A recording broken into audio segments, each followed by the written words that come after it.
No. All right. Hello? Rashawn? Hey, what's going on? Hey, this is Kent and Daichi. Are you cool right now? Oh, yeah, I'm good. Okay. Just walking around downtown Disney. All right, huh? All right, cool. Good morning, man. Happy New Year. Happy New Year. Happy New Year. Are you in Detroit? No, I'm still in Orlando. Oh, okay, cool. Okay, so yeah, man, we'll try to keep it short.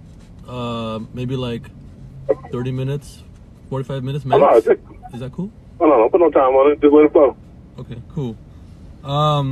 So yeah, I mean, just wanted to at least say thanks for your time, and we just wanted to we're just curious, honestly. Just wanted to, and we wanted to like basically write something up and just kind of learn, to be honest with you, and so Right. we wanted to, honestly, we're also curious from like a business perspective too, just kind of like very curious, because we don't really know like how it all started with you and Think About Detroit and the podcast and all the stuff now, like detail our villa and stuff. So we're curious like what you're doing, and also we're curious kind of like just like the personal side too, you know what I mean, like how you got into everything. And again, really just to kind of like learn more for ourselves than anything, and obviously like we have somewhat of a relationship with Jumpman Bostic also, and Right. you're like one of the, we're obviously like Deitch and I are like real, like we're low key and we're like small, and so we definitely try to meet people, and you're one of the guys that stuck out when we met at SneakerCon, that just really like down to earth and just super cool, you know what I mean? And so we Right. appreciate that. But so yeah, that's one reason why we just wanted to talk to you, and Right. so but real quick, do you go by Rashawn, or people don't call you Caesar or anything? What do you go by? What's funny is like this weird dichotomy, because when we first started, excuse me, most people just knew me as Sean or Ray Sean. Okay. Oh, okay. And so over the last 4 years, though, it's like flipped. So now the majority of people call me Caesar, and pretty much only family members and close friends still call me Sean. And it's funny because I could tell usually when somebody says Sean that it has to be somebody that knows me from before the podcast. Okay. So first of all, I was pronouncing it wrong initially. I was saying Rashawn. Oh, no, trust me. I've heard so many variations of my name over the last 35 years that like it's almost comical at this point. Okay. Right on. So should we call you Caesar or should we call you Sean? I don't know what's more. Well, you can so you can call me Caesar. Okay, cool. So I was thinking like maybe we can work backwards, because like we're kind of thinking like we're interested in like what you're doing now, and Right. but then also kind of like where it all sort of started from too, like how you got into it all and stuff. So like I'm just gonna ask you some random questions, if that's okay, but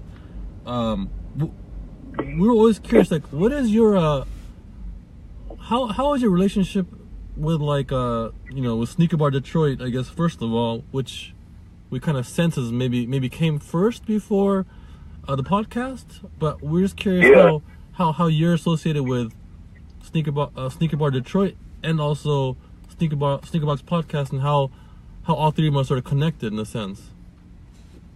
Okay, so well, Sneaker Bar Detroit, you're correct in your assumption. It did. That relationship developed first. It's funny how that developed, because at the time I was actually pushing it for an app. I was trying to develop an app, and similar to a StockX, but I had I felt like the intangibles were different, but overall pretty much the same concept. So, but I'm trying to push this app, and so a mutual friend of mine who I went to high school with, who was also friends with the creator of Sneaker Bar Detroit, he reached out to me and was like, you're into sneakers, you got this idea, it'd be cool if I can connect you with my friend. I'm like, okay, cool. So we actually went out for lunch one day, and we just had a good conversation. And like I said, I was trying to get investors for an app. So I'm approaching this conversation as such But you know how it is when you start talking sneakers. You know, you just, you know, your favorites, and you know, you get nostalgic, and you just, you know, just overall good conversations about your favorite sneakers. And so, he was so impressed with the conversation. He was just like, you know what, you want to work with us? You know, you want to, like, whatever you want to do, write, you know, do YouTube, whatever. And I was like, yeah, sure. So, it started off with me writing, and I remember my first post generated so much traffic. I think my first post was like your first love. You know how you remember your first girlfriend? I equated that to remembering your first sneaker. Nice. And so that got so much traction on the website. And so it was like I started off with like a home run. Yep. And you know, I did a few articles after that, but then you quickly realize people don't read. So, like as much as it generated, you know, like I'm a very competitive person, so it's like if I get like 1 million hits, I want to get like 2 million in the next one, right? So it's like this, I'm always chasing my tail with that. But and I remember after I started writing, you know, we had a conversation because they were trying to build up their YouTube channel. I think at the time they had like 1,000 followers or subscribers, and so I was like, all right, you know, whatever, let's do it. So started doing some YouTube videos, but I never really felt right doing them. Not that I didn't like doing the videos, it just felt like you're treading water. Once again, I'm a competitive person, so it's like if I'm gonna do a YouTube video and Complex, Soul Collector, Nice Kicks are all doing YouTube videos, it becomes a congested space. And you know, you can't do the same thing as everybody else. Like, if it's like, this is use Complex as an example, right? They got more resources, right? So we can't do what they're going to do if we're not going to put the same amount of resources behind it, because it just becomes a futile endeavor, right? Yeah. So I kind of just lost interest in doing the YouTube thing, and I wanted to do something different. And at the time, and I know it seems funny now because everybody and their mother is doing a podcast now, right? But at the time, there weren't that many people doing podcasts in general, and there definitely wasn't anybody doing a speaker podcast at the time. Now, OSD Live had did a podcast before us, but they at that point they had slowed down and stopped doing the show. So I saw an opportunity. I'm like, okay, this is something different. Nobody else is doing it. Here's our chance to kind of make our mark. And so around that same time, speaking of Mark, I met Mark, you know, Jumpman Bostic, and it was funny because I did not know he was from Detroit. Like, I swear to God, I used to watch his YouTube videos all the time, and for whatever reason, him being from Detroit never dawned on me. And so I reached out to him because I wanted to do an interview, right? I had this really big urge to do an interview with somebody, and I wanted to start off with him. And so in the course of doing an interview, you find out he's from Detroit. I'm like, oh shit. So we meet and we just instantly click, right? And so I think we clicked too because we have such different personalities. Like we're both aggressive, right? Like he would never admit it, but he's competitive and aggressive. I'm competitive and aggressive, but he's more docile, right? Like he's more like, I'm like a tiger shark. He's more of like a whale shark. You know, we're both sharks, but we're different, right? And so, you know, I think that's why we were able to click, because we had our similarities, but our personalities were different enough to where we could mesh, right? Yeah. And so I remember, man, it's tickling me now thinking about it, but I remember when we first started out doing the podcast, I told him, like, one of the reasons, well, I had many reasons why I wanted to do the podcast. One was because I wanted to put Detroit on the map, right? Like, you hear about LA all the time with sneakers, you hear about New York all the time about sneakers, right? But you don't really hear about Detroit like ever. And so I wanted to put my city on the map. I wanted to showcase African Americans in a positive light, other than the buffoonery that you see on like VH1 or wherever, right? And, you know, I just wanted to be able to talk about sneakers in a way that I want to without feeling obligated or, you know, obliged to brands or sponsors or whatever. So, and to a smaller extent, I wanted to kind of put Jumpman in the spotlight because I felt like he probably had some of the best reviews of sneakers, but because of his personality and it's so laid back that I think inadvertently he allowed himself to kind of get pushed back, you know, like, because you got more, like I said, you got more aggressive in-your-face types on YouTube doing videos. Yep. So it's easier for people or viewers to get distracted with those types and kind of forget about a Jumpman busted, right? And there's no fault of his own. It's just, you know, sometimes when you do the look at me thing, people tend to look at you. Totally get it. And Jumpman's not that person. You know, he's not a look at me type person. He's not going to do the trivial shit that other people will do to get attention. Yep. And so, but I wanted to, but because I'm the type of person that's look at me, I'm like, okay, you know what? I'll be your puppy to your biggie, right? Like I will, I will, you know, like let's use the podcast as a way to kind of, you know, bring more of a spotlight to JB. And so, because JB has, I'm telling you, his personality, like you see him in the video, and you guys talk to him enough, so you probably know. But like you'll see him in the video, and then like you'll hang out with him, and he'll say some of the funniest shit. Yeah. And it's like, you know, and I wish you could get more of that in his videos. But anyway, Right. so we do the podcast. We didn't know what the fuck we were doing, right? I got a laptop, and, you know, it had a microphone, you know, built into it. So I'm like, okay, well, that should be enough, right? So we do the first show, and we just winged it. Like, we didn't even have a plan. And it was dope, though, right? Like, so I couldn't wait. I got home. I was so excited. And I go back to listen to it, and you can hear my loud ass, but you can't hear Jumpman at all. Like, the mic only picks up one person, and it picks up the loudest, which was me. So it sounds like I'm talking to myself. And so it took us a few weeks to figure out what I needed to do to make it right. And we finally got it together somewhat. And we finally did our first official show together. And you know, as dope as it was, I was like, dang, you know, it's nice to have that third wheel, right? Yeah. And I wanted a woman. And so it just so happened that I met Sneaker Girl at a sneaker show in Detroit, like maybe like a week or two after me and Jumpman did our first show. And just off the bat had a dope ass conversation. And so she became my third wheel. And so me, her, and Jumpman started off, and it just kind of just took off from there. And, you know, over the course of the last 4 years, you know, there's been some roster changes. Yeah.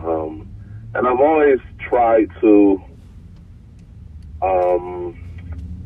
what's the word? Like, I'm always tinkering with stuff, right? Like, because most people would say, like, okay, you know, you found your groove. Okay, most people would just kind of stick with that. But I'm always like, well, what if we tried this? You know, I'm always what if, so I'm always trying new shit.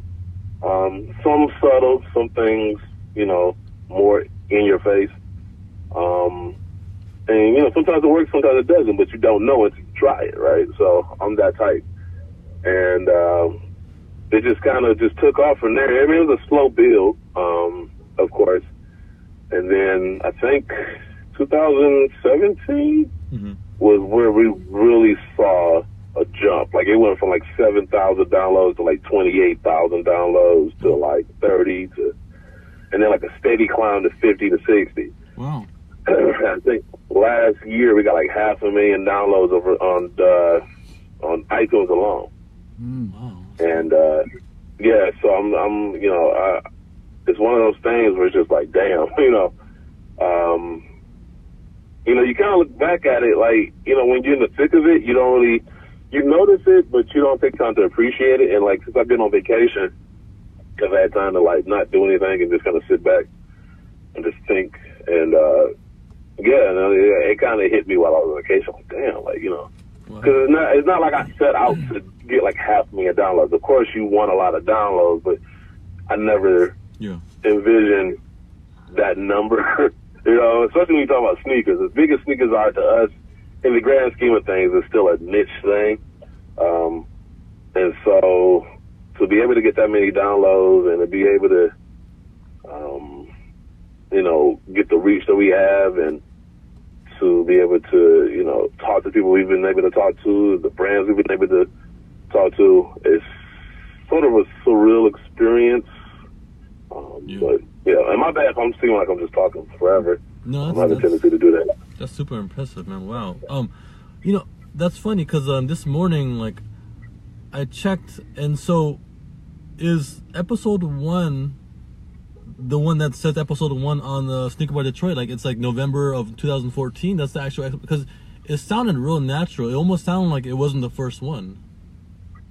It wasn't. That's Okay. what I mean. It was Okay, not got the it. first one. Like we fucked up like 2 or 3 episodes before we finally got it right. Gotcha. So I mean, if it sounds good, then that's why. Like it's and actually, technically, we recorded 200 episodes already because our first episode was episode 0, which to this day I don't know why the fuck we did that. Our web guy thought that was a good idea. I just went with it, right? And so, but yeah, we I guess you can call it practice. We had practice shows before we got to our first official show that's up on the website. Okay, got it. And so it started with you, Mark, and Sneaker Girl, and then who's would you say is the official team right now? Like the official crew right now? Yeah, we went through a lot of variations before we got to the current crew. The current crew right now is obviously me, Jumpman, Guru. Yep. He's been there damn near since like episode 30. So yeah, he's been there pretty much the entire time. Francis 313, who is kind of like my co-producer. Because a lot, it's easy to show up and talk, right? But he kind of helps me and assists me in the behind-the-scenes shit, like content-wise and production-wise. So, yeah, that's me and him on that one. And then you have Gino. Okay, got it. Oh, right. Okay, got it. Yeah, I mean, I also remember meeting Guru, and again, he's just so super down to earth, and another personality just kind of stuck. He's just like super cool, really nice guy. Well, that's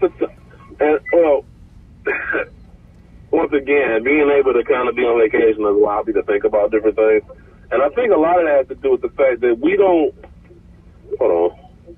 really see ourselves as anything, Yeah. Like we're aware of the show and how people see it, but I think for the most part we don't. Trying to word it right. Like I guess we understand that no matter how dope you are with sneakers, it's not like we the president, right? It's not like we Obama. It's not like we're not doing anything important in the grand scheme of things, right? So we don't let it go to our heads. And so, but I think you got some people in the sneaker community who have this level of self-importance. They attach to themselves, and rightfully or wrongfully, they do it. And so, I think that's why, like, it's easier for a lot of people to come talk to us, when we go to these different shows, because, there's a lot of people to go see Kais, you know what I'm saying? And then when you go see him, it's like handshake, smile, picture, and that's it, right? Us, you can actually have conversations with, and, a lot of it you could probably say because we're not as big as a Kais or whatever, but I like to think that, we're personable enough that if you approach this, we'll talk as long as you want to, and because we just like people. We are people, if that makes sense. Yeah, do you I know that was the most. Do you think because Daichi and myself, we're in our 40s, and I almost think like in my mind, you guys are sort of like in that older set too. I mean, we all have kids, so I mean, maybe it's also like a cultural thing, right? Like it's just, you know what I mean? Like we're not really just kind of like, you know what I mean? Like it's not, everything's not off of a digital screen, and I kind of sense like that sort of similarness. I don't know if you agree or not, but like we're not like that millennial thingy. I would definitely agree with that, because I'm 35. Guru's in his 30s. Jumpman is like 100 years old. Gino's probably the youngest person on the show. Like, he's in his late 20s, but we all have kids, except Francis. So, for us, we love sneakers, right? Sneakers are a huge part of our life, but they're not our life. You know what I'm saying? Like, I think we're able to make that distinction, right? Other people, I think, aren't able to make that distinction. Maybe because they're younger, they don't have the responsibilities we have. Like, without saying nobody's name, I remember we were talking about a certain person that did a YouTube video and they cried in it, right? Yeah. I cannot relate to that. I don't know. And they're in my age group, right? They're in our age group. I couldn't relate to that, because in order for me to cry, I have to mean, like, think about crying. Like, I come from the age where men do not cry unless they're at funerals or at the birth of a child, right? So, for me to cry over a shoe, it has to be attached to one of those things. Like if my mother died the week after she bought me those shoes, then maybe, right? Yeah, but I cannot cry over a pair of shoes. It just, you know, and I think that has a lot to do with, you know, culturally where I come from, my age group, and then the responsibilities I have. I cried at my daughter's birth. So in order for me to cry, it has to be on that level, 100%. right? And there's not a shoe on this planet that can match that level of emotional importance. Yeah, that's really strange. That was very strange. Like, I love that guy to death, but I say no names. But that threw me off because I'm like, what? Like, I don't give a fuck how much nostalgia is attached to a shoe. It does not make me weep. Yeah. Okay. If we may, one last sort of question regarding this whole thing on that business level. Can we ask you about this whole? We're sort of curious because we just recently found out, but like the whole like DTLR Villa deal and like how you're associated with that and DTLR radio. Is it? Can you speak on that a little bit? Yeah. So this was last year. Somebody from DTLR reached out to us. And it's funny because DTLR had a radio station. I didn't know about it until they reached out to me, to be honest. But all they played was music. And I thought that was weird because I'm like, you're a sneaker store, and yet you have no sneaker content. Interesting. That makes absolutely no sense to me. Like, Disney has a radio station. And guess what? You're going to hear Disney-related content on it, right? Yeah, you're going to hear music, but it's going to be like, most of the music comes from their TV shows or from their movies, right? Which brings it back to Disney. You know, even now, I cannot understand how a sneaker store creates a radio station and does not incorporate sneaker content in them. Don't know how they do it. Don't know why they do it. And what's frustrating about, see, now it sounds like I'm like not happy with DTLR, but I am. But the problem I had going into it was, you know, and it was similar to conversations I had with other radio stations because there was actual radio stations that reached out to us before DTLR, right? Just the deals weren't right. One station in Kentucky wanted all to move to Kentucky, which it was like, the fuck, like I'm about to leave. Like, I'm not moving to Kentucky, right? Another radio, there's one contract, they wanted to split the revenue 50-50, right? But here's the thing. I've done my homework, right? So I know most distribution, most radio stations or distributors only get 30%, right? Not 50. However, I would have took the 50, but they wanted us to split the revenue, and then their expenses will come out of our 50%. Oh, okay. So it's like, you know, they could be like, well, we spent $1,000 on pencils, so it's going out of your 50%. Like, no. Right. That's not, you know. Yeah. So we had deals thrown at us from radio stations before DTLR. However, DTLR kind of gave us the freedom to do what we wanted to do. But then it came a point where it was like, well, you know, we've done some research and like music does better for this, that, blah, blah, blah. Like, I love analytics, but I hate analytics because analytics has kind of given people with no creativity or voice in a conversation they should not be a part of, right? Like, just like when you talk, like, when you hear like different people like on sports stations throw out stats, right? But you have to match those stats up with context, right? Because just looking at the stats alone, you don't get the overall impact of a certain player. You get part of it, not all of it. Right.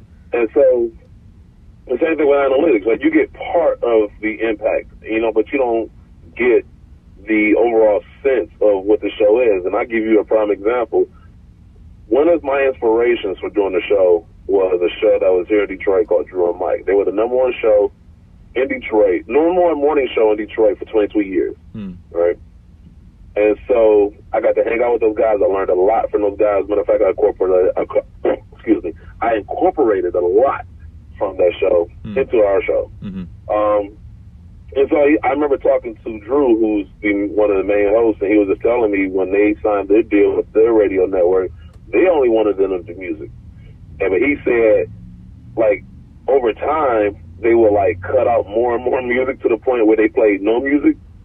And by the time the radio station, like, realized it, they were, like, number one in the ratings. Wow. So at that point, the radio station was like, well, you know, they number one, so what can we do? But had it been left up to the radio station, they would have never been allowed to do that, right? Because of analytics and the numbers, and But sometimes the numbers can't tell you what's a good idea, right? There's no creativity in numbers. Yep. And so that was one of the things I kind of felt with DTLR, because it was like, well, the numbers show music, the people like listening to music in the store, but they haven't heard our show. Well, a few people in the store, I think a few workers did complain because, either one, they wanted to listen to music while they work, which, once again, you on a job. Fuck what you want to hear. Our show is dope. You know what I'm saying? Just because you want to dance to your shift doesn't mean that we should kowtow to that. And then secondly, the second complaint was, they would come into the middle of the show, they'd be busy doing whatever they were doing at work, and then come into the middle of a conversation and not know what was being talked about. But that's any show. If you come in the middle of a TV show, you didn't catch the first 10 minutes, you're going to be like, what the fuck is going on? Yeah. Right? Yeah. You can't walk into the middle of anything and know what's going on. So that's not our problem. That's just an attention problem, which, once again, you're at work and you're doing your job. Chances are you're going to miss a lot because you're busy doing your job and not just standing there listening to our show. Right. So, and I know I sound like I'm venting, and I probably am, but long story short, they thought we were dope. They wanted to incorporate some sneaker content onto their radio network. We obliged. There was some debate as to what type of show and how many minutes per all that other shit. But they love us. They think we're great. I think we are the biggest. I haven't talked to them in a long time as far as numbers, and it's not down. I don't know how they.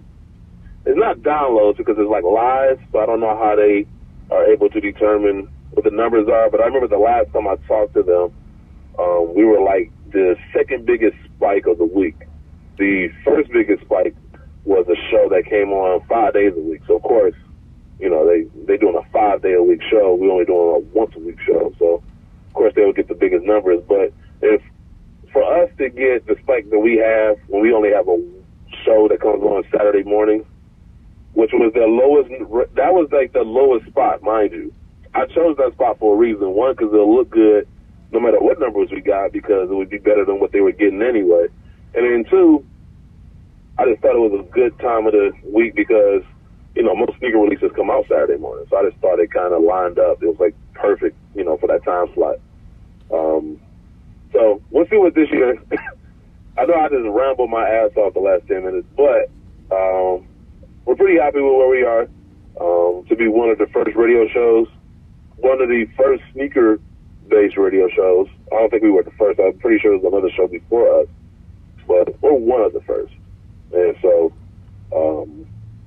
I can tell you it is a cool thing to be able to walk into any DTLR or any Villa and to hear yourself in the store, over the radio. Oh, hell yeah. It's kind of dope. It's a dope feeling. I remember we went to Chicago and we walked in and we heard our show and it was just kind of damn. I was yeah. It's a surreal feeling. So, especially when you consider we started off in Jumpman's Basement, so to be, start there to end up, on the radio is pretty dope. So is it safe to assume that, so basically you have your podcast, DTLR has their their radio station, and then they stream stuff through their station at their stores, and obviously people can also access it outside of that. And then then your show is 9 a.m. Saturdays, and it gets streamed at the store on Saturdays, or is it how does that work? So they have an actual radio network, so it's streamed on the network and in the stores. The stores are, they play whatever comes on their network. It's tuned in to the DTLR network 24/7. Okay. So, so it's kind of, once again, it's inadvertent. Just because it's streamed on the network and the stores have to play the network, our shows are played on the network and in the stores. Got it. Okay, that's dope. Okay. Yeah. Okay, I'm gonna shift gears real quick. And then before we get into some of like just more of the questions related like personally and about sneakers and stuff, I had two questions that I was sort of curious about, and this is just kind of like just pure personal curiosity, but every so often we'll hear you like talk about a hype beast, right? And and like obviously like to put it bluntly, like I would imagine like it's not necessarily in a good light. Like I guess if I had to guess, like you're not really a fan of hype beasts, and I'm just curious, like how do you define one? Because like I'm just really curious how you define one, and this is just again pure curiosity, like Daichi and myself, I think we have an interesting dynamic also, because like I would say Daichi is probably more basketball centric, very similar to you guys, as far as tastes and sneakers and whatnot's concerned, and where all that comes from. And me, I wouldn't consider myself a hype beast, but I think I'm more interested in like I'm not a fan of like Supreme and stuff like that so much, but like I like real street culture and like sort of obscure brands like hip hop and like sort of like that side of it, so we can have like this interesting balance. And so when I hear about hype beasts, I'm really curious, like like your definition of that. All right, so I guess like for me it's like twofold. I can give you the Cliff Notes version. The Cliff Notes version is, if you don't have a general release in your collection, you are a hype beast. And the reason I say that, right, is because most hype beasts only go for the hype shoes. Now, mind you, I like hype shoes as much as the next guy, right? Yep. The difference is, I actually like the shoe. A hype beast just like the hype associated around it, right? So like, if a shoe ain't limited or isn't attached to a certain person's name or a brand like Supreme, they're not going to touch it, right? Yep. Because it doesn't bring a level of notoriety to it when they wear them, right? Yeah. So, like, that's a hype beast. A hype beast wearing shoes strictly based on the names attached to it, or got it, how limited they are. Okay. Right? Yeah. Got you. A sneakerhead would do that at times, right? Yeah. I guess there's levels to it. So like a hype beast does it like 99% of the time. Okay. A sneakerhead would do it maybe like 20% of the time, right?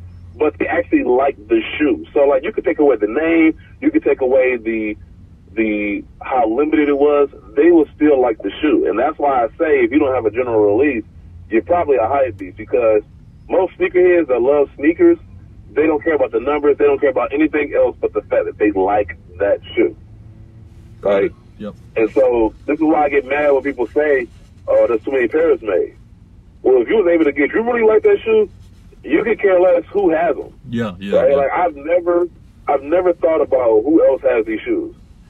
Like I've never thought about that. I never considered, right, okay, well, since all these people are gonna get this shoe, I don't want the shoe anymore. That's dumb to me. Yeah. Because that tells me it's not about the shoe, it's about you being able to stunt. It's about you being able to say, I got these and you don't. All right? And once again, to a certain level, sneakerheads do that, but it's more like a friendly competition. Yeah. Hype beast, it is like a way of life. Right? Like it is like, I have to wear a pair of shoes that nobody else has. Got it. Okay, yeah, that makes a lot of sense. It's kind of like, it's almost kind of, if you're going deeper into it, it's kind of like, a hype beast is doing it not for themselves, but it's kind of an insecurity thing almost, right? Like you're doing it because like you want people to look at you and think you're cool, and that's what you need. Exactly. Versus like you just like the shoe, you like the silhouette, whatever it is. I get it. That's it. Yeah.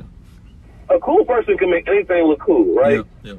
Like a cool person could put on something and be like, yo, that's cool, because it's how they carry it. Like, first of all, they're confident in themselves, right? Yep. And that confidence oozes off, and it's like an aura, right? Yep. A hype beast needs was cool. Like we've been in school, right? Like that person that has to have like every name brand, from the shirt to the pants but that doesn't make you cool though. Like, you know what I'm saying? It makes you kind of a dork, because it's like, if you gotta wear Gucci shirts, belts, pants in order to be seen as cool, your clothes are cool, not you. 100%. And I mean, most of the, like, especially the Chinese kids who are just like going insane with like the. It's just retarded. You look so. I mean, it's just really, really like. It's okay. fun. I mean, I hate to make it racial, but I mean, it's kind of true across lines. Like, I look at, like, I don't know how it is anywhere else. I can tell you about Detroit, and it's so funny to me when I see like little white kids wearing Yeezys. Yeah, exactly. And to this day, there is nobody that convinced me that they like the Yeezys. There is not one person that can tell me that they looked at a Yeezy and said, that's a dope shoe. Because that's a fucking sock with an outsole, and there's no way that y'all can tell me. Because if y'all felt that way, y'all have a closet full of Roshis. Y'all have a closet full of Reebok runners. Y'all have, you know what I'm saying? Like, there's so many shoes that look like a Yeezy that nobody thinks about. And this is how you know that somebody's a hype beast, right? Whenever somebody tells you, whenever you're having this type of discussion with somebody about a particular shoe, and then they resort to this line, well, it's comfortable, that's how you know they're a hype beast, because they know aesthetically they had not a leg to stand on. So now they go to this, oh, well, it's comfortable. Okay, then, so if it's all about comfort, you didn't know it was comfortable when you first saw the shoe, right? Most people that in their mind say, I'm going to buy a pair of Yeezys, they hadn't touched them before they bought them. They hadn't felt them, they hadn't worn them. So there's no way to know they were comfortable until you bought them. Right? Yeah. And so that wasn't the reason you bought them. You bought them because Kanye's name was attached to it and they were limited, right? And so, like, you notice now when they make more pairs of Yeezys, ain't nobody buying them no more as much. Yeah. Why? Because the hype is gone. You know what I'm saying? Like, there's no hype associated if everybody has a pair. Yep. That's the difference between a Yeezy and a Concord 11. No matter how many pairs they made, people still went crazy over them. Right. That's how you know a shoe is dope. That's dope. That's wise words. Yeah. Cool. Okay. So, I know I was long-winded as fuck, though. Okay. No, we can go down that rabbit hole. So the Jordan 13, the flu game, that's your favorite pair, right? 12s. The Jordan Flu Game 13s? I mean, you said the Flu Game 12. Yeah, Game sorry. 12. Yeah. Those, I would not say those are my favorites, but those are my most sentimental pairs because those were my first pair of Jordans. Oh, okay. Got it. So it's emotional attachment. Once again, I'm not going to cry over them, but it's sentimental to me. Gotcha. What would you say is like maybe, I mean, this is difficult, but top 3? Ooh, man, I love these questions because, like, I swear to God, my answers change every time somebody asks me. I'm gonna have so if I had to pick 3 shoes I could wear forever, right? That's the way I look at it when you say top 3. Okay. I'm going to say it's probably going to be, man, I'm gonna say Chicago 1. Mm-hmm. Wait, before you go, real quick, if if you're okay to disclose this, but how many pairs do you usually say you own? 3 something. 3. I'm in the 3s. I can't even remember the last time I counted because I hate taking those boxes out. Okay, well, because I just wanted to get the context first. Okay, got it. So the Chicago. Okay. I'm in the mid to high 300s. So. Yeah. Okay. But I'm gonna say the Chicago 1s. Mm-hmm. I am going to say the He Got Game 13s. And then,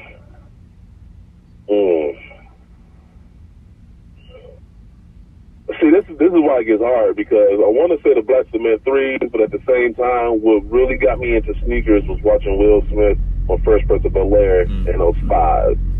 So it's a toss-up between the Black Cement 3s and the Great 5s. Dope. Okay. And then, how about favorite pair of non-Jordan, non-Nike kicks? Ooh, easy.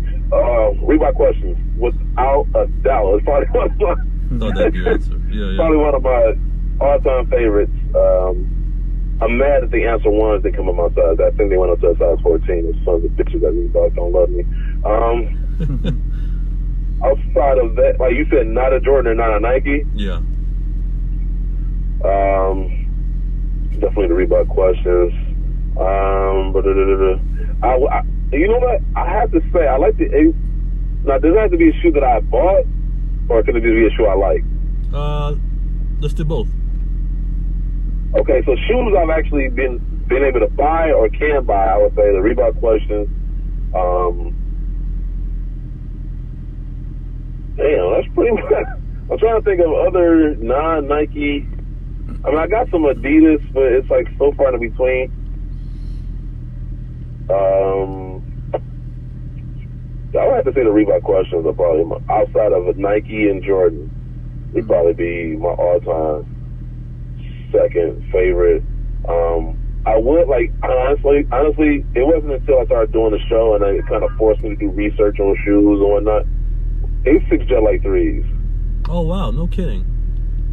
Are like some of my favorite shoes. It's just they don't make my size. So it's like honestly, I would probably in the last couple of years I probably would have bought more A6s than Jordans if they had been my size. What would you say is your favorite? I guess my favorite A6. Yeah. Whew, man, I still remember. I can't remember the name of the brand that collaborated with them, but it was like a Roman. It was like a Roman Emperor pack. I can't remember who it was with, and I want to say it was a DEOdorizer. It might not even mean an A6. It was a DEOdorizer, but that one sticks out to me as being one of my favorites. I know this past year you got the Orange Koi, you got the World Maps.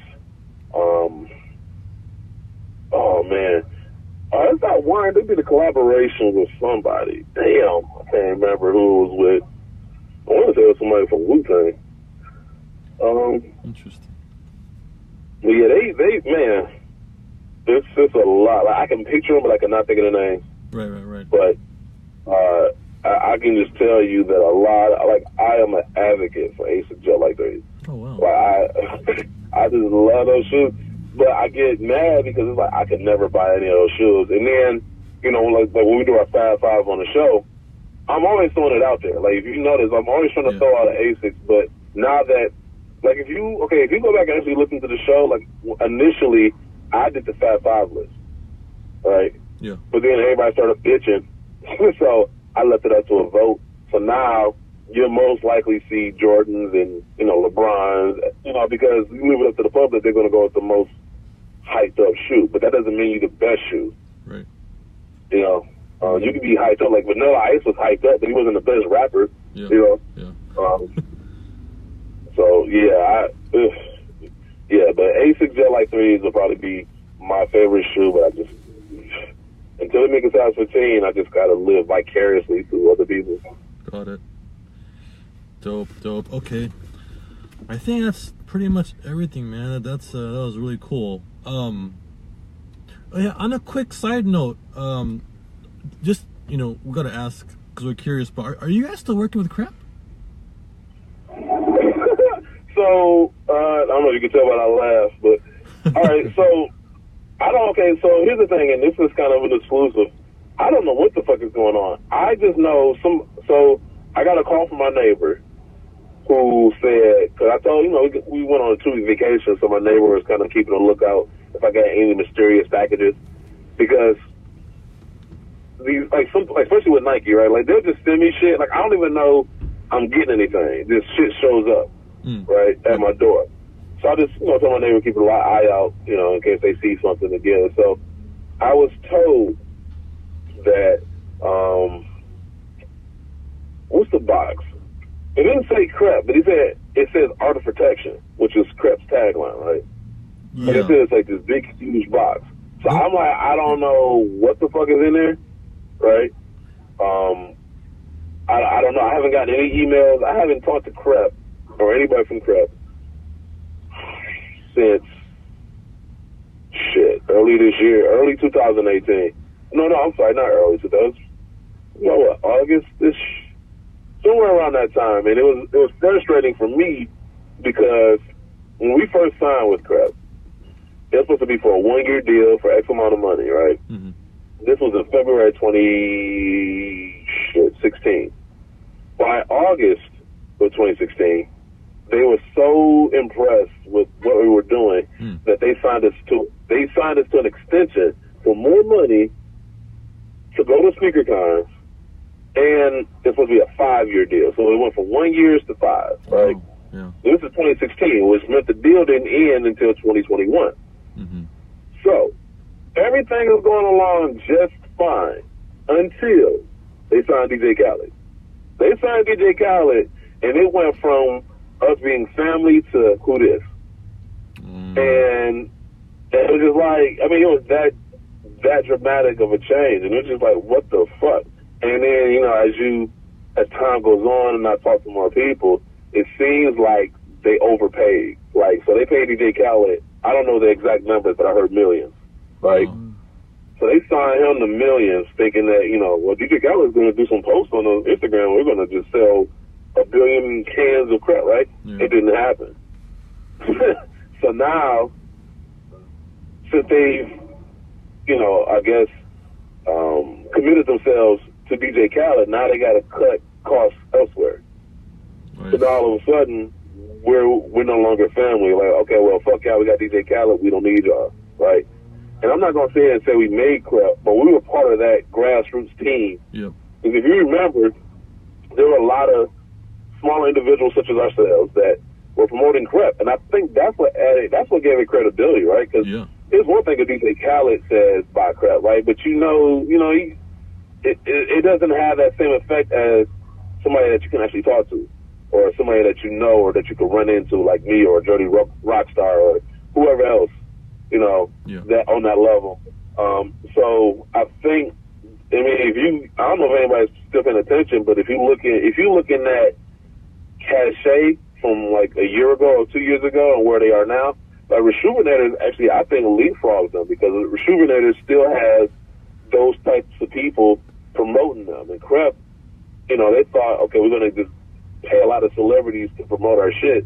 And sometimes that can take away from your authenticity. Right. That can take away from your relatability, and, you know, it doesn't seem as authentic anymore. And so I think that's what happens. And maybe that's their, you know, this box that they sent me, maybe some type of box of roses and chocolates. You know what I'm saying? I don't know, but and so I think we were part of that effort, right? I think we gave them credibility in areas that they probably wouldn't have gotten, especially being a company from the UK.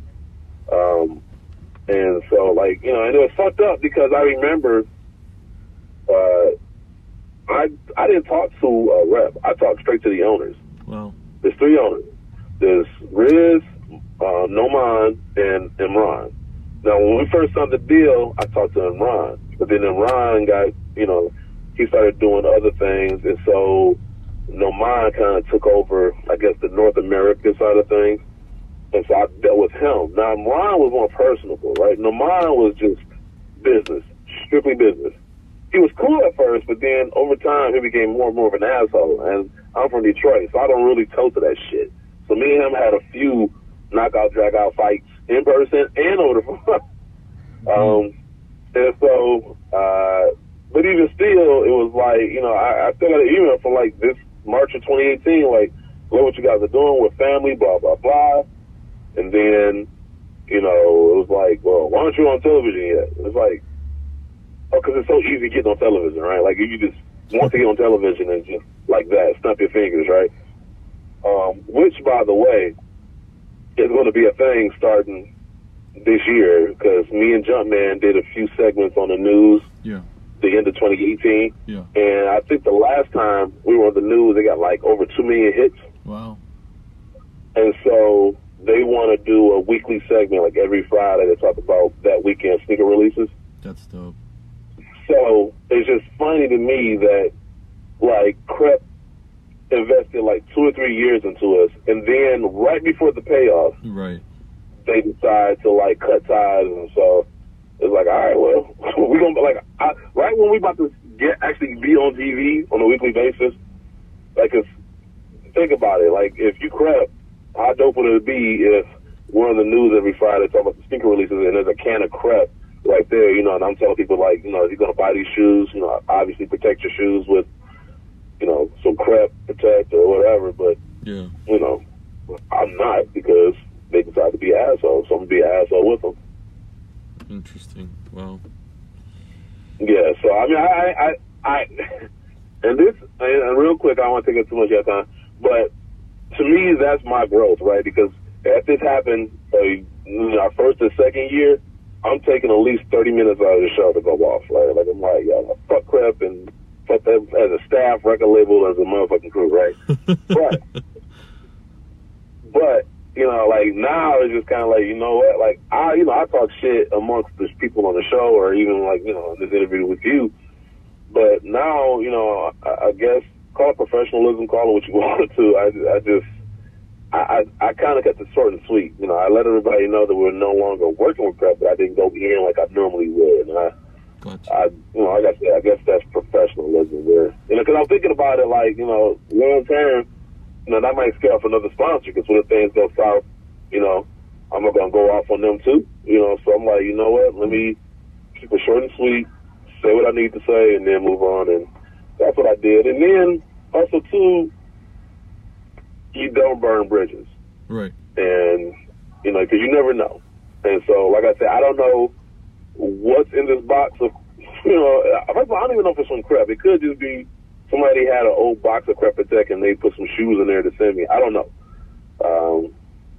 I just know he said the box had Art of Protection, so I don't know. I guess, matter of fact, you know what? I will screenshot, I will take a picture of whatever's in that box and send it to you, and we'll find out together. But yeah, I don't. It's that crap thing. It doesn't. I'm not as sour about it as I was. Yeah. Only because I felt like we did what we said we were going to do, and I felt like they expected too much out of us, or at least that was their excuse. For a podcast to start in the basement and sign a radio deal and be invited out to Nike headquarters, right, to work on a project. Matter of fact, we're going back. I shouldn't even say it, because this is a lot. See, I talk too much. But we're supposed to go back out to Nike to work on a project this year. That's dope. But I've been kind of keeping it close to the chest, because it's one of those things where, like, as soon as you say it, now everybody and their mama is reaching out to their connections, like, I want to go to Nike too. Yep. And, and that's the part of sneaker culture I hate too. Right. I'm trying real hard not to talk. For sure. Too much shit about that, because it's like, it's frustrating, right? Because people just can't be happy for other people's success, right? They see your shit, and while they might smile and act like they're happy, they're secretly jealous, and then they're trying to undermine your shit. So I can't tell you how many times I tell people what we're going to do, or deals we were working on, just to have them go behind my back and try to undermine us and get those same opportunities for themselves. And it's a frustrating thing. So now it's like I can't even say shit no more. I gotta like keep it to my chest, right? Until it happens, because you don't know who's a friend and who's a foe, and it's sad, man. It's becoming like the rap game now. We can't all be kings. Like somebody has to be number one, right? And it's frustrating, man. That part of sneaker culture is like the part I hate the most, because it's just a lot of backstabbing, backbiting, and just shit talking. Like, and that's the part that kills me, because they were smart, but there are people that I know that talk hella shit just to be on our dicks when we see them. Yeah, I can imagine, man. And that's because part of me wants to call them out, but I don't know if I'm just too old or if I just don't care anymore. But it's just like I just let it go, because it's like, because if you're not man enough to say it to me, then it's like obviously you're not man enough to really have that conversation. So why even bother, But it is frustrating, because it's like I treat everybody the same way, and like if somebody does something, once again I'm competitive, right? But there's a difference between competitive and jealousy. Yeah. Like competitive can be like, okay, you're doing your thing, so now I got to step up and do my thing, right? But it doesn't require me to undermine you. It doesn't require me to sabotage you, right? It just requires me to step my game up. But when people are jealous and they hate on you, they feel like you're undeserving and they deserve it more. And so then there comes the jealousy and the backstabbing and the undermining and the shit talking. That's when it becomes a problem. We had a podcast. I'm not going to say their names either, but they talk shit, and it was funny because they thought it was going to get them somewhere. And I almost responded to it. And I responded to it a few times, and I probably shouldn't have. But you get to a point where you realize that they do that because they want that attention, right? Because they think if we shit talk them, our listeners are going to be like, oh, let's check out this other person or this other show to see what they're going to say in response, you know, and that's why they do it, you know, and it's the hardest thing to do is not respond, especially for me, because I respond to everything. And so I had to, and that's the beauty of having a Jumpman and a Guru, because they're more in tune, like they're more laid back and they're more mature than I am.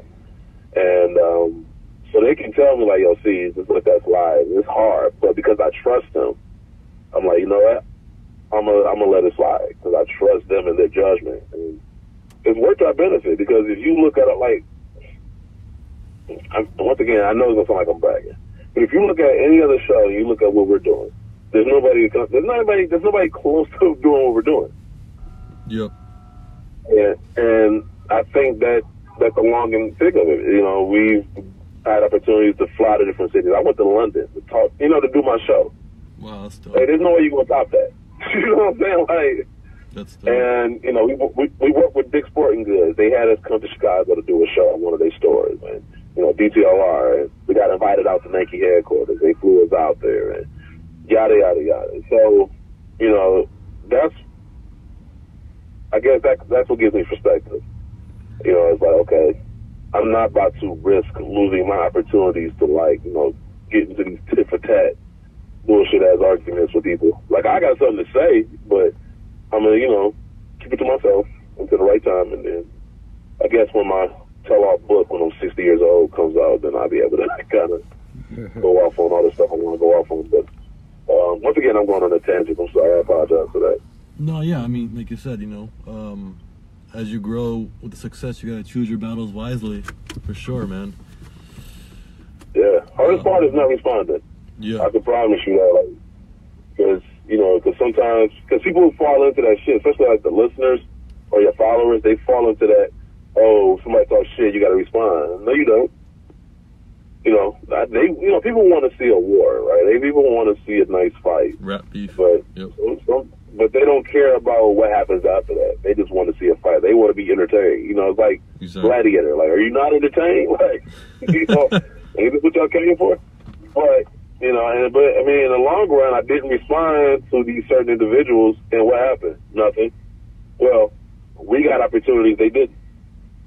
You know, and even they admit it's funny because we did get an apology from certain individuals, and they just kind of like, and I tell you, I'll leave you with this because, like, again, I know I can talk forever. One of the things I got that I thought meant a lot was I got a message from somebody who was a listener of another show, and he was telling me, basically he said that, you know, he didn't listen to our show because this other show would talk shit about it, and he just, you know, kind of went with it, like, oh yeah, that show ain't shit, blah, blah, blah, blah. But he had never listened to our show. But he allowed this other show to kind of tell him what we were about. And he said that he noticed that, you know, we didn't respond to it, we didn't fall into it. And he said he got to a point where that's all they had, was just negativity. And he said it was weird because he saw us, like he said, we're going to Dallas, we're going to Chicago, we're going to London, we're going to all these places, we're going to Nike, we're having all this fun. And you see these same individuals in the same studio all the time, not doing anything. Yep. And, you know, and it's like, and so then he actually started checking out our show, listening to it, and, you know, our show isn't full of that negativity. Like, we talk shit about shoes, you know, we're not talking about other people and that type of shit. And so he ends up liking our show now. He's actually a follower and a listener of our show now because we didn't fall into that trap of negativity. We kept it positive, we kept doing our thing, having fun.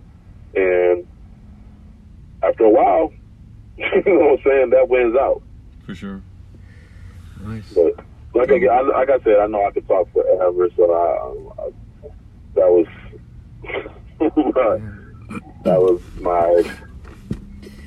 it. Oh. And you're super, super busy with this. Is this full-time now for you? I wish. It's funny because everybody thinks that. Like, No, I work 6 days a week. Actually, I don't even know how I have time to even do the show. But this year, I am working towards that. Wow, nice. Without putting too much out there, without jinxing myself. Yeah. That is a goal of mine for 2019. Wow. Because if people knew how much we stockpile as far as content and ideas, like we got like. It just comes down to having the resources and time to do the shit we want to do. Right. And so if this deal that we're working on comes to fruition, you're going to see a lot more from us. That's awesome. That's great, man. Cool. Well, Caesar, we should probably wrap it up. I'm sure you have things to do with your family as well, too. We've been talking about for an hour. Perfect. We sincerely appreciate it, man. That's dope. We learned a lot. Appreciate the conversation and time. Oh, can I say one more thing to you guys? I know I said I was going to say one last thing. For sure. Okay. So I saw your post and you was talking about the struggle, right? And this is what I would tell anybody, right? As far as, and this is going to sound like cliche as fuck, but let me explain. Yep. If you guys love what you're doing, keep doing it, right? Yeah. When people do things because they think they're going to make them a lot of money and whatever, they usually tend to fall off. This is why a lot of people can't sustain a business or don't even try to start a business, because they're not doing it because they love it. They're doing it because they want to make money or get famous, right? So when things don't happen the way that they want to or in the time frame that they want it to happen in, they usually fall off or they don't even try, right? And it's the people that continue to keep going, right? Because when you love something, right, you're not doing it for the money. You're not doing it for the notoriety. Now, if the money and notoriety come, of course you're going to welcome that, but you're doing it because you love it. Like, I love sneakers and I love doing the show, so that's why we've kept doing it. There's been times where I wanted to quit. I can at least think of 3 different times last year where I was like, yo, like, one more episode and I'm done, right? But it's one of those things where you just put your head down and you keep going. Right when you're like, I'm about to quit, you do one more show. And then you tell yourself, I'm going to do another show. And you tell yourself, I'm going to do one more show after that. And then eventually something good happens, right? I can tell you for a fact, right before we went to Nike, right before we got the invite to Nike, I was thinking about quitting.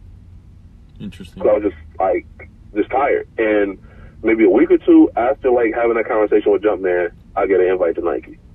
Dope. And that rejuvenates you, right? Because it's like, okay, you know what I'm saying? Obviously we're doing something right.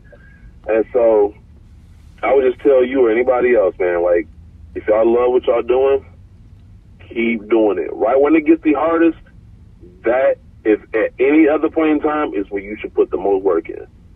Man, because that's all that is that's a challenge, right? And you just got to, so you might not have the answers, you might not know how. Just keep, I don't know if you've ever seen Finding Nemo. Yeah. Yes. Okay, just keep swimming. Yeah. Just keep swimming. Like, if you don't listen to anything else I said, just keep swimming, right? Even if you don't know where the fuck you're going, just keep swimming. Yeah. Just keep doing what you're doing. Eventually, somebody is going to notice, and then things are just going to open up. Yeah, no, for sure, man. We appreciate that. I mean, yeah, appreciate we're on the same wavelength. I mean, definitely have struggles. Definitely think of things, but when we're looking for, because I mean, we'll be honest with you, we don't necessarily love sneaker deodorizers, you know what I mean? But we love creating things. So we have other things in the pipeline, and we love sneakers. We love different things about that. Like we love the basketball part of it. We love street culture. We love sneakers, and we love design and branding and creating. We love all of it. So yeah, you're right, man. Like we do have our like moments where it's like, man, it's tough, and there's so much noise out there. But we're just trying to. So we kind of really relate to that. We're not really loud either. We're not like look at us. But we're trying to just it's that balance, I guess, right? It's a balance of like so many things to think about, like family versus. You know what you guys are? Yeah. You know what you guys are? You guys are home cooked meals. And I know that sounds weird, but let me explain. Mm-hmm. There are 2 types of meals you can have. You can either get fast food or you can get a home cooked meal, right? Nice. Now, fast food, you'll get your, you can go to McDonald's right now and get your food like that, right? Yeah. But a home cooked meal, it's going to take like half a day to make. Right. But McDonald's ain't good for you. And in the long run, it's bad for you. It's going to like destroy like your health and all the other shit. The home cooked meals stay healthy. They're more nourishing. You get, you know, you stay full. You know what I'm saying? So I'd rather be a home cooked meal. So I'd rather take my time to be made, because in the long run, you're going to last. You know what I'm saying? You're going to be more substantive. You're going to have more impact than some of these fast food motherfuckers out here. You know what I'm saying? Getting these, you know, quick deals and this, you know, quick notoriety and all that other shit. Be that home cooked meal. Don't try to be McDonald's. Love that. Love that analogy. Yeah, that's the way. I mean, I'm telling you, it's all about perspective, man. Like, you got to keep, and that's the thing. One of the smartest things somebody told me was, if you're the smartest person in your group, you need to find a new group, right? Right. Because if you're the smartest person in your group, you're just gonna, like, everybody else is obviously, I ain't gonna say dumb, but not as smart. So you're going to be brought down. What you need to do is surround yourself with people that are smarter than you or accomplished what you're trying to accomplish, because now you're going to try to reach them. You know what I'm saying? They're going to be your examples. They're going to be people you're going to be chasing or trying to be like. And so that's why, like I said, it's good to have like a Jumpman Boss, because in a moment where I probably would have reacted in a way that would have been detrimental, I'd have them to keep me from doing those things, and so I ended up not doing those detrimental things that could have hurt me, and so we ended up being a positive. But once again, they were, as far as emotionally, they were smarter than me. So, you know, so you got to be, just surround yourself with smart people or people that are looking or have accomplished what you're trying to accomplish. If you're the smartest person in your group, find a new group. Yeah, that's good advice, man. Hopefully you come down to LA again. We'd love to just chill and just, you know, have dinner or something, you know, whatever, in and out, whatever it is, you know. We should. Yeah, we got to, man. We're totally vibing with it. You know what? I hate LA, but I will definitely come back for you guys. That's dope. Appreciate that, man. Yeah. We'll try to make it out there someday too. Appreciate it. Thank you, Caesar. Appreciate it, man. Yeah, have a good rest of the time, man. Thank you, man. This was dope. For sure, it was for us too. We'll work on this and we'll be in touch. Yes, sir. Have a good rest of the weekend. All right, you too. All right, thank you. Yep. All right, bye.